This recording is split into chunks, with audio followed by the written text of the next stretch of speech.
Высота 2000 метров над уровнем моря. Здесь снег лежит по полгода. На горнолыжных трассах Цейского ущелья в дни зимних каникул тренируются юные спасатели. На склонах можно встретить как опытных спортсменов, так и новичков. Учения проходят под бдительным присмотром старших спасателей МЧС.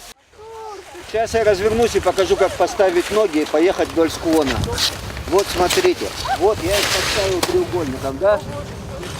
Чуть-чуть носки вниз и поехал вдоль склона. Хочу остановиться, свел колени. Волонтеров Всероссийского студенческого корпуса спасателей готовят как настоящих спортсменов. Тренировка начинается с разминки. В программе знакомство с лыжным снаряжением, скоростные спуски, трюки и прыжки с трамплина. Большинство ребят встали на лыжи впервые, и благодаря отличным педагогам их первые шаги оказались удачными. Мы, будущие спасатели, и горная подготовка для этого необходима.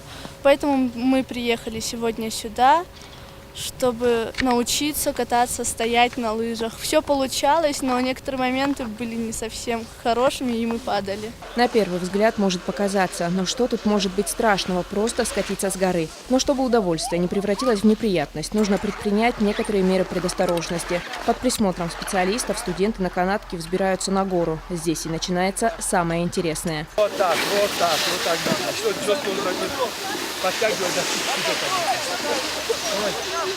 Школа выживания – обязательный элемент подготовки. К занятиям студенты относятся серьезно, ведь от этого зависит не только их дальнейшая служба, но и жизнь. По словам специалистов, такая работа тренирует концентрацию и умение сохранять спокойствие в экстремальных ситуациях. Ведь спасателям нередко приходится работать при нулевой видимости в условиях предельного стресса.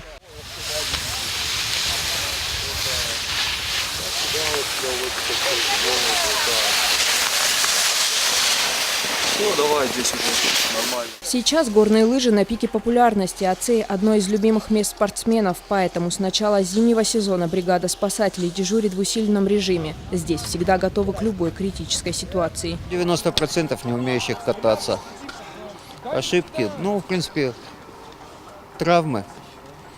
У горнолыжников чаще всего колено. Если неблагоприятные погодные условия или снежная обстановка открывают-закрывают склон, также регулярно патрулируют. Всех пострадавших оказывают первую медицинскую помощь и свозят на специальных носилках. Океа называется.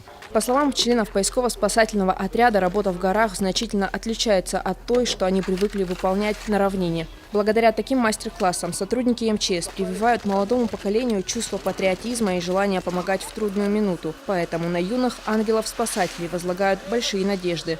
А вам слабо! Земфира Лулаева, Тимур Мазаев, Михаил Безуглов, Осетия ТВ.